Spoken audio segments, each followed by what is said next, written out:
welcome to the 64th episode of Impact Media Presents From Zion to a City of Hope.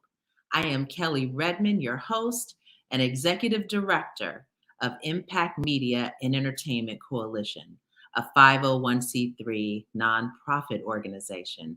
Thank you so much for your support over the years. It has truly been invaluable to me and our supporters, our board, our donors. We are so grateful for everyone who has believed in our mission around using media and entertainment for social change, as well as building the kingdom of God. Today, we have two very, very special guests, and they're having a little bit of technical difficulty at the moment, but they will be joining us shortly. Everything was perfect up until 2 minutes before we were going live, but I am anticipating that they will be with us very, very soon. And I just want to again say it has been a little while since we've all come together on this platform, but definitely looking forward to seeing you more, especially now that during these times we're having to pull back from some of the outdoor socialization and do more inside. We're looking forward to engaging, with you virtually more often again. And just to give you a little bit of a background, our two authors today are very, very special people to me. And I will share a little bit more about that. But they are a part of my California family. And I look forward to introducing them to you. Today, the co-authors of the book, From Zion to a City of Hope, Henry and Vanessa Dotson, are actually my cousins. And they are very, very special. They are quite the dynamic duo. Let me introduce you to Henry and Vanessa Dotson. Again, the co-authors of From Zion to a City of Hope. Say hello to our viewing audience. Hello. Hey. All right. Thank you so much for joining me. I really appreciate it. This is a follow-up from the book launch that we had just before the holiday season. Thank you so much for inviting me to MC your book launch. And yes, I promised we would do this, and I'm looking forward to having you on here again to go a little deeper. But today we're going to start by giving a little background and letting the audience, as I told you earlier, fall in love with you as I have, and everyone who ever has the blessing and opportunity to meet you and get to know you. So just start off by telling just a little bit about yourselves personally and your why, why you wrote this book, what brought you to this place. I'll let my better half speak first. So my contribution to the book was starting a prayer team, and Henry will talk more about why we even started a prayer team and what have you. But the biggest reason for writing the book is to inspire others. I mean, what we went through was literally miraculous. It was truly miraculous because we won't go into all the details. A lot of them are in the book, but if you read about it, you'll see how he's here right now. But he is, and it's only because of God. So it was the whole purpose of the book was to be inspirational. You want to share? Yeah. So again, the why is just to give our testimony, to share our testimony about what happens when you trust in God, when you have a life-threatening situation and relying on Him. Absolutely. So let's dig right into it. Let's start telling them a little bit about the journey. As I introduced you, I was saying that you're very special to me. I did make a big reveal, that you are my cousins. And I was so grateful and excited to find out that I had family when Jada and I moved to LA. And, I knew of some of the cousins, but you were kind of like bonus cousins that I didn't. and you were closer to my age, and Vanessa's my soror. And so this is,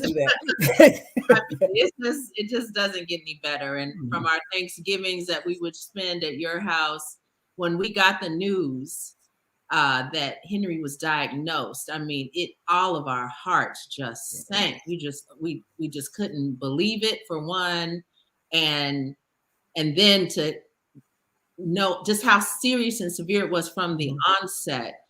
So tell people in your words about the journey, when you got the news and what you knew you needed to do. Well, we got the news partially from our family doctor. I'd gone in for a totally unrelated issue. At least I thought it was. I had pulled some muscles in my lower back. But in the course of her examination, she just decided to do some x-rays. And in those x-rays, it revealed something anomalous, as she said. And that led to her coming up with a preliminary diagnosis of multiple myeloma, which is a form of bone cancer, specifically bone marrow cancer. And she had to refer me to an oncologist to be sure, because she's just a family doctor. And so when I did get the diagnosis, the doctor said that 90% of my marrow was cancerous, and that my kidneys had failed, and that I was anemic. And it was a miracle that I was still standing. He didn't quite understand why. And we had to fly from Los Angeles to Chicago to get the diagnosis, which is another part of the story. But we wound up in Chicago at Cancer Treatment Centers of America, Chicago. What started out as a 6-day evaluation turned into a 33-day stay to save my life before we could get back to just trying to deal with the multiple myeloma on a longer term basis. Yes. And so, Vanessa. Yes. We talked about this at the launch, but I want our viewing audience to know, like, what gave you the strength to do all that you did? Because what people don't know, I mean, the family and your family and friends, we know that, I mean, you went above and beyond what most of us had ever seen in terms of, a spouse, a partner, a family member really stepping in and not only learning everything you could about his condition and what needed to happen, but I mean, we talked about a prayer group. It was beyond just a prayer group. And the Facebook group and the updates, she gave us detailed updates of his conditions and specifically what to pray for. So tell us, what gave you the strength to do that? And what advice would you give to others who are in your position? So the strength came first and foremost from God. When we got there, we were immediately, I mean, when I say immediately, we got there on, I don't know what day of the week it was, but let's say it's a Thursday morning. They checked it, they looked at him, they evaluated him. We went for lunch and we came back and they said, we've been looking for you. And soon after that, he was on the table. Mm-hmm. And so that's when, prayer, I start praying. Yes. But then after that, I was like, okay, I want other people to pray. I want to keep other people up, but he knows a lot of people and I'm not that chatty. So let me just put together this Facebook prayer group. And so that's how the prayer group started. But then as I saw his strength, because he was determined, that fed into my strength. And, he was like, I watched him pray over other people. And it's like, as sick as he was praying over other people. It's like, so I have to do my part. And this is my king. So I'm going to take care of my king. Look, I'm a king. Yes, you are. You're my king. So, it was, people have asked me that over various times. And I don't know, when you take your vows, it's from sickness or in health to death do us part. And that was my vow. And that's, I didn't say it lightly. So I stood by my vows. And, after the launch, I realized that there was something that I didn't say.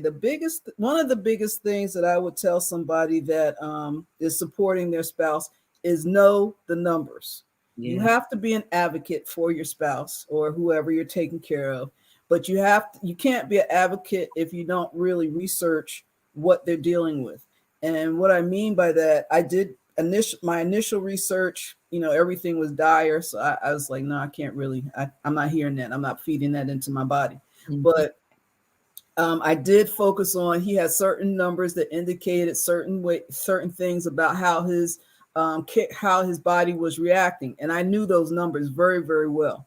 And so when the doctor said they were going to do this or that, or if something wasn't being done, I knew how to ask them, why isn't it being done? His numbers are this. Okay, now his numbers are that.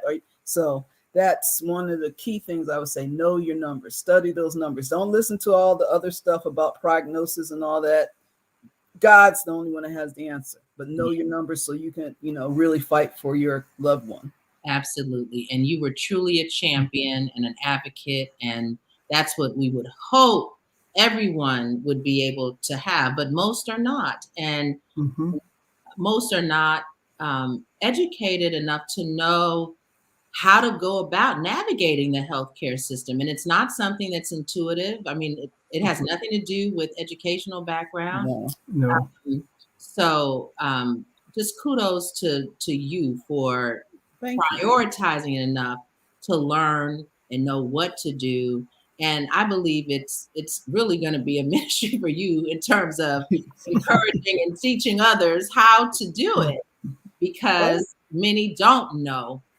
It was more instinctual, and plus there were people, as I wrote on the prayer group, people stepped up, and he has one friend in particular that she was there with me night and day, helping me. I have a soror that was there night and day helping me and giving me advice, but I could talk to them in their language because I had studied and I knew the numbers and I could understand what they were telling me. They were, so that was helpful.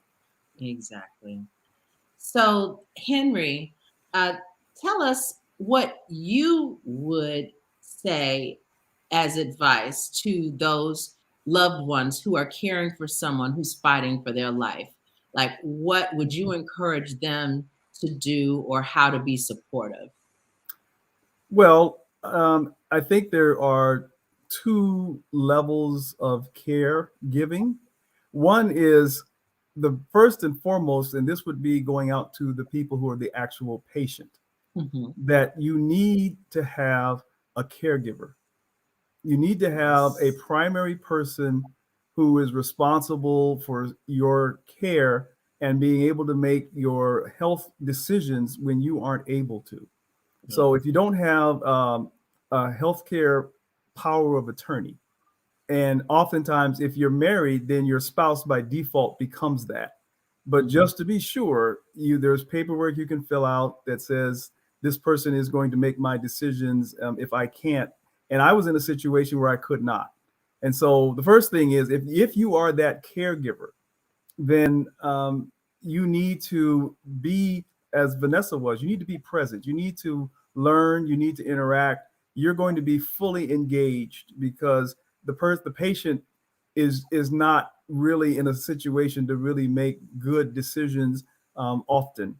So you have to do that. For the other people who are just part of the support system, then I would say that you really need to find out what it is that is needed. And if you can provide it, then do. Don't feel as though you have to do everything. And don't feel as though if you volunteer to do something, you have to do it indefinitely. For example, some people wanted to make a meal or something. Well, that didn't mean they were going to cook every week. They just, whatever you can do. If I can send you a meal today, or maybe I could do it for a couple, that's good enough. The other things are to support both the caregiver and the patient, because the caregiver is under a lot of stress and they need some relief. So if you can run errands for the caregiver so that they don't have to. I had a friend who, when we got back to California, I needed to go for radiation treatments. And Vanessa had come back and she needed to focus on her job. So she needed someone to take me back and forth to City of Hope. So a friend of mine, he volunteered to do that. So if you can find the little things that you can do, that's helpful. The other thing is to be there for the patient in terms of talking or just sitting there with them. Just be there in their presence and just let them lead the conversation. If they want to talk about their situation, let them talk about their situation. If they don't want to talk about their situation, don't bring it up. You have to let them lead. Yeah. And the one most important thing I think I would say is when you're with that person, do not say that everything is going to be all right, Mm. because you really don't know. And it doesn't help to say that, because the patient knows you don't know. So Right. that's not very helpful, but you want to say something positive, but that's not it. Is there something that you can think of that would be comforting for some to hear? I What could think someone I say? think it would be comforting to just tell the patient that you're there for them, and that just let me know what I can do.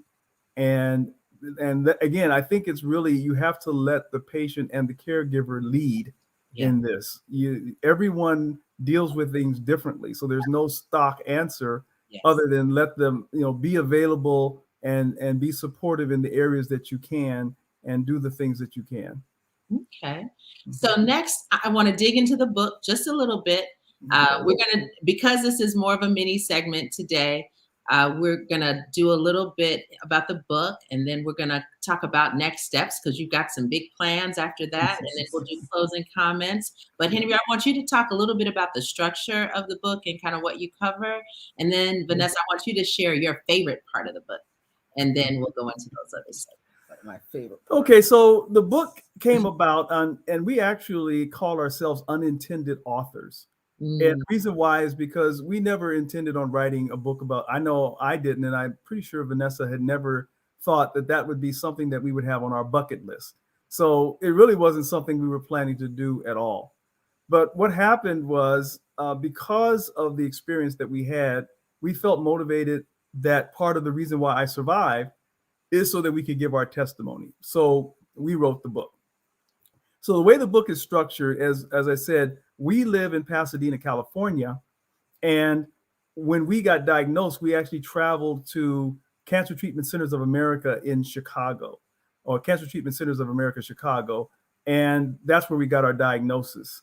And we were supposed to be there for 6 days, but it turned into a 33-day stay, and we were not prepared for that. And so Vanessa, in an effort to keep everybody informed, she created a secret Facebook page, a secret Facebook group, and that's, people can only get on the group by invitation only. So she invited people to be on the page, and that's where she posted daily pretty much when I was there. And then when we came back, it was a less frequent, but she posted my condition and what to pray for. And so the book is structured around her Facebook posts. So if you go into the book, you'll see her Facebook posts that are in the book, and that forms the storyline, at least the chronology of the story. What I did was I came in afterwards, because she was telling things from her point of view, from the second person, the witness viewing what's happening, and she was telling folks what was happening. I came in and wrote what I was actually experiencing on those days, so that you would see it from my point of view. So you get my point of view, then you get Vanessa's point of view, and then you would get the some of the comments that came back from the Facebook prayer team. And then we added on to that. I sent out some questionnaires in preparing for the book. I sent out questionnaires to some of those people who did provide support, and asked them what were they experiencing as we went through this journey. And so some of the answers to their questions are also in the book. And the Facebook team, prayer team, it wound up at the end of all of it, there were about 225 people on the prayer team. They were in 5 different countries and across 3 different continents. So there were a lot of people praying for us, and that's what's in the book. And I added things that happened prior to Vanessa creating the Facebook page, the Facebook group. And then after it was over, at the end of the book, I put my lessons learned, closing thoughts, and how I thought the experience was. So that's how the book is structured. thank you. Vanessa, your favorite part? My favorite part is when we got to come home from Chicago. for a lot of different reasons. One, because we were coming home, but also because of just the excitement of the journey. Let's just put it that way. And there's a little surprise in the book. It's not much, but it was just, you get to a point where it's like, okay, you know, he's alive. That's all that matters. It is what it is. And so that's probably one of my favorite parts. I mean, there's various, I also like the parts where people just rereading some of the comments, the inspirational comments that people posted on the Facebook page or group, and then some of the responses that they gave to Henry's questions. I like that as well. But being able to come home, Absolutely, that memory was like phenomenal. So, and where can they find that in the book? what chapter is that? Well, there's a section that is called Zion, and that's when we were at City of Cancer Treatment Centers of America, and then the next one is City of as a Middle Passage. So at the end of the section called Zion, it talks about us getting back to California. So it's at the end of that section. Okay, so we have comments from Mitchell, Peace, Joy, Jen. He said, fantastic book idea. Glad to hear your testimony. He gave the prayer hands and said, thank God. Yes. Thank you, Mitchell. Thank you. All right, so let's hear about these next steps. You've got some exciting things ahead. Yeah, we thought that, well, at least I thought that, well, once the book is done, I'm done. I don't want to do anything else. I would never plan to do this in the first place. So we've been obedient to God because he saved my life, that I have used this experience as a testimony, and I'm done. But then I realized that the reason why they wrote the book was really to inspire and encourage people to live authentic lives. And to do that, you have to live a life that is based on your faith. Yes. And what I learned through this process is that anytime you face a crisis in your life, it's really a challenge to your faith. Because, you know, when things are going well, it's easy to say that your faith is strong and you believe and thank God and all that. But when things go bad, that's the time when do you really lean into your faith, and do you really trust what the Bible says and what the word says, and you praise him anyway, and you trust in what it has to say. And so the book is really a call to action. It's a call to action for people to live lives of faith, and that way they will be authentic and they will be able to fulfill their purpose. Well, it's easy to tell somebody that, but a lot of people say, okay, I'm inspired, I'm encouraged, but how do I do that?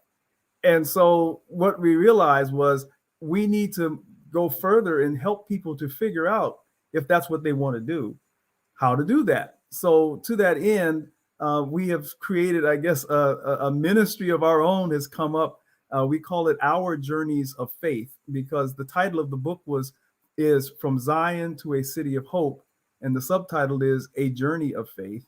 And so what we want to encourage people to do is to live journeys of faith. So we have a website. It's called Our Journeys of Faith, and that's for everyone who's .life.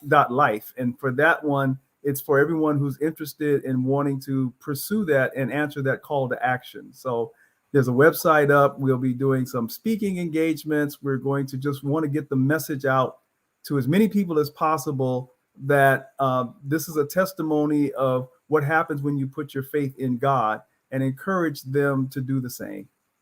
Yeah, and another thing that we are doing is, as Henry mentioned, are speaking engagements. So if there are any other opportunities for speaking engagements, please contact us. You can go to the website Henry mentioned. You can also reach us at inspire@ourjourneysoffaith.life via email. Yeah. And do you have any closing comments? Again, I will defer to my better half first, and then I will you end are it. Funny. Okay. You say your That gives me time to think. Yeah, see, he's funny. Absolutely. As you do your closing comments, also both of you repeat your social media handles again. Yes. Okay. Thank Closing comments. The thing that comes to mind is you can do it. You can do anything you put your mind to do if you have faith in God. You can do it. You know, right now I'm doing a Daniel fast, and it's interesting how I've actually been very consistent in my devotions and my reading and my eating and all that kind of stuff. And it's interesting how my faith has grown just during this little 21-day period of time. And I've realized that with prayer, you can do whatever you want to do. We're coming up with different things that we're trying to accomplish, and we just pray and we put some structure together, and we can do it, and you can do it too. Yeah, and I guess my closing remarks would be, when I was going through this, my favorite, well, my scripture that I would lean on was Romans 8:28, which is all things work for good to those who love God and are called according to his purposes. And so I would just encourage you, if you're going through something difficult, that if you trust what the word says, that all things work for good. So not just the good, not just the happy times and the good times, but even the things that you're struggling with, those will work for your good. If you love God and you're called according to his purposes, means that you are following what he has for your life. So if your will is aligned with his will, he will take those things that even look like there's just a mess, like they're just horrible things, and he will be able to take those things and work them out for your good. And you may not see it while you're going through it, but you typically will see it in hindsight. So if you just have the faith to endure and to trust in God, the faith will get you through it. And then when you look back on it, you'll see that you've come out a better person for it. So I would just encourage people, if you're going through some difficult times, to just hang on to that and trust in God and believe what the word says, and you will get through it. Yes. And it's something that came to mind as he was speaking. I told him the other day, we have a little situation going on.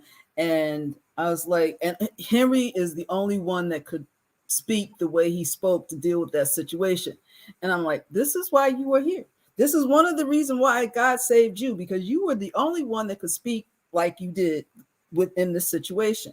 And so you don't know why you're going through something. You don't know why you're being saved, but in time you learn. This is how many years later, and now we see one of the reasons why he's still here.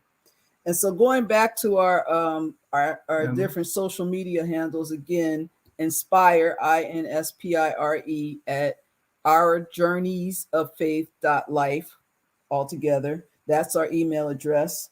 Our Twitter account is at ourfaith_journ. Okay. And then our Instagram is Our Faith Journeys, at Our Faith Journeys. And then on LinkedIn, it's Our Faith Journeys as well. No, Our Journeys of Faith. And then on Facebook is hbdotson3.com. That's the website. And do me a favor, drop those all in the comments, and then people can always find it, in the comments after. I just want to say it's been such a blessing, not only to know you, to have stood by you and with you, through this, but to also be on the receiving end of the miracle. I have not seen many miracles in my life that are health related. And it definitely was beyond inspirational for me to see Henry's physical transformation, but the power of your love for each other, your love for all of us, and our love for you, negotiate with God to do a miracle right before our eyes. And I'm just so grateful to be a part of your family, of your circle. And I'm here for you. Our ministries are intertwined. So thank you so much. You will be back. And thank you. And I'm typing now. I'm hoping I'm typing in the right place. So we'll see in a minute. All right. Thank you so much. See you real soon. Look and say goodbye. Wave goodbye, Vanessa. Oh, okay. Bye. Our taskmasters, they are on it. Give them an assignment, and they're right. We're gonna work it. Yes. All right. Bye-bye. Thank you. Bye. Thank you again for joining me on this episode of Impact Media Presents. It's been an honor and a blessing to bring positive, uplifting content to you. That's our mission. That's our focus. We want to expose you to people opportunities, things within the community, and really about Black people that you may or may not know about. And today was a day, there was a couple and that you may not have known, a story that you may be familiar with, but some solutions that I think are applicable. So please share this story, encourage people to buy the book, From Zion to a City of Hope.